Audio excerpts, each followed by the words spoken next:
Olá, meus irmãos e minhas irmãs, a paz de Jesus Cristo seja com todos vocês. Vamos dar continuidade na nossa série, né? e é a última parte da série O Grande Privilégio de Ser Cristão em um Mundo que se Esquece de Deus. Neste primeiro bloco, da parte 8 e parte final, vamos refletir como subtema o céu, nossa verdadeira pátria e destino dos que permanecem fiéis. Sob a proteção de nosso Pai São José, patrono da Boa Nova e guardião da Sagrada Família, sob o olhar materno da Santíssima Virgem Maria, Rainha dos Céus, e na graça de Deus Pai, Filho e Espírito Santo, iniciamos esta última etapa desta série, pedindo ao Espírito Santo que abra os nossos corações, que abra nossas mentes, para contemplarmos aquilo que Deus preparou para aqueles que o amam, em nome de Jesus, amém. Meus queridos irmãos e irmãs, depois de caminharmos juntos por tantas reflexões, chegamos ao momento de levantar os olhos para o nosso destino definitivo. Ao longo desta série, falamos sobre conversão, a oração, a palavra de Deus, os sacramentos, a perseverança, a missão do cristão e a vida em comunidade.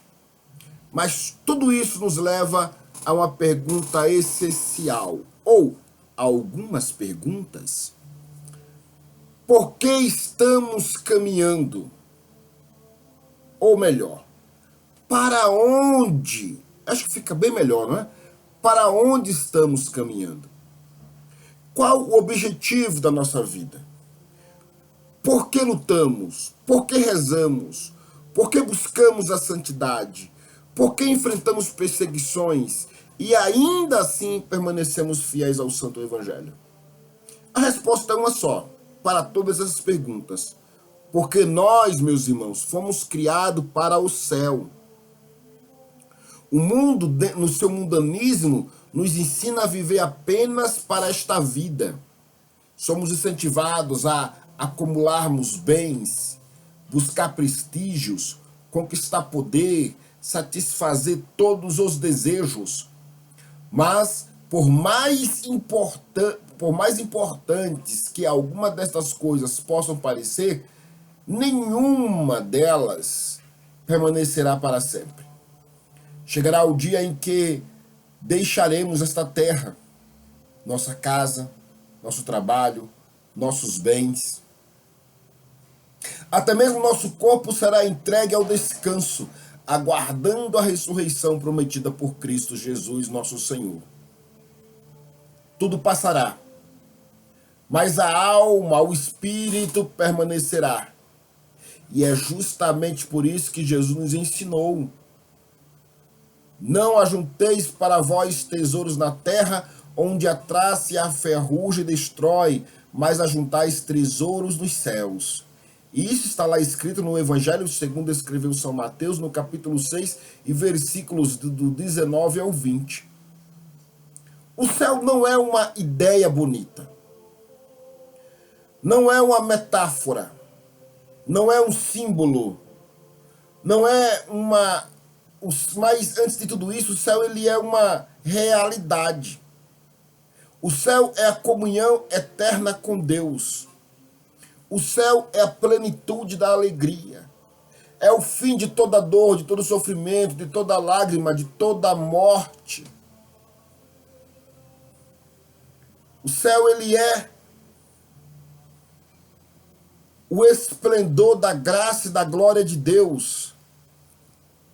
Ele é o êxtase, o gozo eterno, a satisfação e o preenchimento de todo o vazio existencial que ainda temos como alma vivente nesta terra. Ele é a plenitude do todo, é o preenchimento do tudo.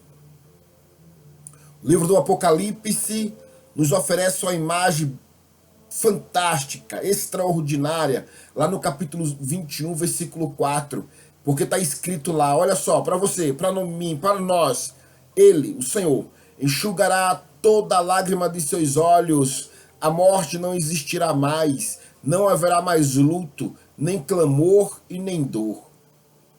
Imagina, irmão, esses momentos. Fecha seus olhos e pense nesse momento. Nenhuma doença, nenhuma separação, nenhum pecado, nenhuma injustiça, nenhum medo, somente a presença de Deus, somente a alegria perfeita, somente o amor que nunca termina. Aleluias. É por isso, por causa disso, e é para isso que nós fomos criados. Entretanto, muitas das vezes, vivemos como se esta terra fosse nossa morada definitiva. Preocupamos-nos excessivamente com aquilo que é passageiro e nos esquecemos daquilo que é eterno. Planejamos a aposentadoria, planejamos as viagens, planejamos os investimentos. Tudo isso pode ser e deve ser prudente. E deve ser feito enquanto aqui vivemos. Mas quantos planejam seriamente a sua própria eternidade? Quantos têm a devida preocupação com a vida eterna?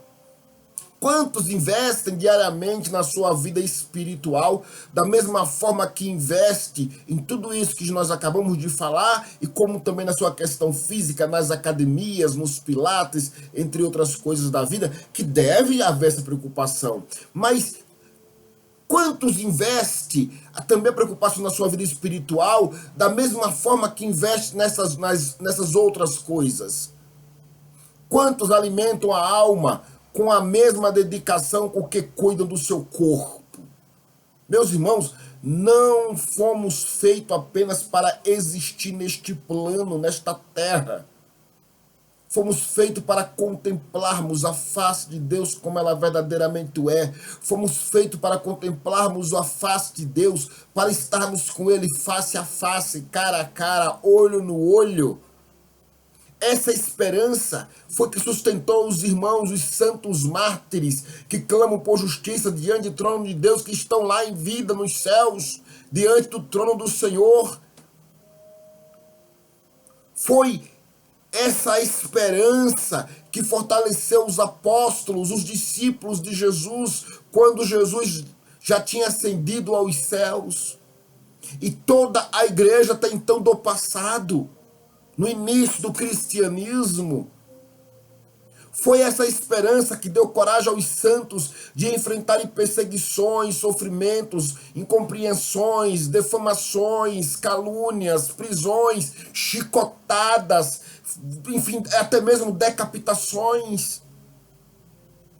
Esses santos irmãos, sabiam que nenhuma dor desta vida pode ser comparada à glória de Deus, a glória que Deus preparou para você, para mim, para cada um de nós, preparou para todos aqueles que permanecerem e forem fiéis até o fim, que vencerem o mundo assim como Jesus venceu. E vencer este mundo não significa que não vamos morrer, ou que não podemos morrer por causa de Cristo, é o contrário, é justamente isso. É, se necessário for, perdermos esta vida para gozarmos da vida eterna que Cristo preparou para nós, pois perdermos esta vida aqui nesta terra é ganharmos em Jesus Cristo. Quem perde a sua vida por amor a Jesus já tem um lugar na eternidade guardado. É por isso que a igreja já santifica os mártires, como já tenho eles como os santos, por esta razão, ou por uma dessas razões.